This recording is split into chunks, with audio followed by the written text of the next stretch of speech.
ज्यादातर देखा गया है कि जब भी कोई नेटवर्क मार्केटिंग कंपनी खुलती है तो किसी भी अच्छे शहर में, लाइक जैसे हम दिल्ली में रेंट पे ऑफिस लेंगे, काम स्टार्ट कर देंगे। तो ऐसा क्या रीजन थी कि आप दिल्ली में इतनी बढ़िया ऑफिस ले सकते थे, उसके बावजूद आपने अपनी ऑफिस से काम क्यों स्टार्ट किया? देखिए बड़ा इन्वेस्टमेंट यहाँ लग सकता था, लगा आपका, तो अपनी ऑफिस क्या लॉजिक थी? और मजे की बात कि अपने शहर में भी आपने नहीं खोला, अपने हाईवे पे खोला। ये भी एक बात आती है कि भाई ना तो दिल्ली में ना तो रोहतक में, रोहतक से 10 किलोमीटर पहले मेन हाईवे पे। तो इसके पीछे लॉजिक क्या था?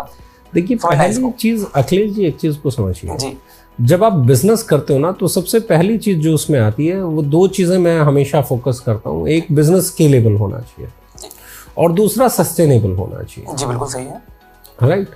अगर आपका बिजनेस मॉडल सस्टेनेबल और स्केलेबल नहीं है तो ना तो आप ग्रोथ कर पाओगे, और ग्रोथ कर ली तो फिर अगर सस्टेनेबल नहीं है तो आप टिक नहीं पाओगे। जी। तो दोनों इंपॉर्टेंट है, स्केलेबल भी होना चाहिए और सस्टेनेबल भी होना चाहिए। अपने शहर में अपने ऑफिस को लेके आने का पहला पर्पज सिर्फ ये था कि ज्यादा समय दिया जा सकता है। ओके जी। जो शायद आप लोगों को इतने सालों में दिखा भी होगा कि डे नाइट हम काम कर पाते हैं। बिल्कुल सही है। दूसरा ये था कि बहुत सारे ऐसे खर्चे होते हैं जब आप कहीं दूसरी जगह ऑफिस बनाते हो जो आज बहुत कम लगते हैं लेकिन फ्यूचर में वो सहज बहुत बड़े हो जाते हैं। हम शोबिज कंपनी नहीं है, हम दिखावे पे चलने वाली कंपनी नहीं है।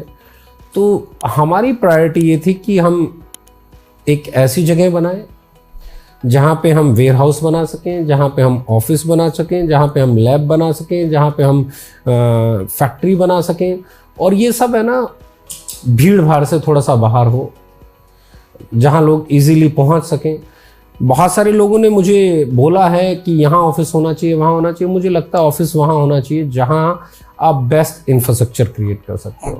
That's it. इसके पीछे क्या लॉजिक था? क्या साबित करना चाहते थे कि नहीं पहले R&D टीम बनाऊंगा तो साथ में ही शुरू करूंगा? इसके वो चैलेंज ये था कि कोई भी कंपनी फॉर्मुलेशन पे काम ही नहीं कर रही थी। मैक्सिमम कंपनी आप देखिए सिंगल इंग्रेडिएंट पे काम कर रही थी। जी।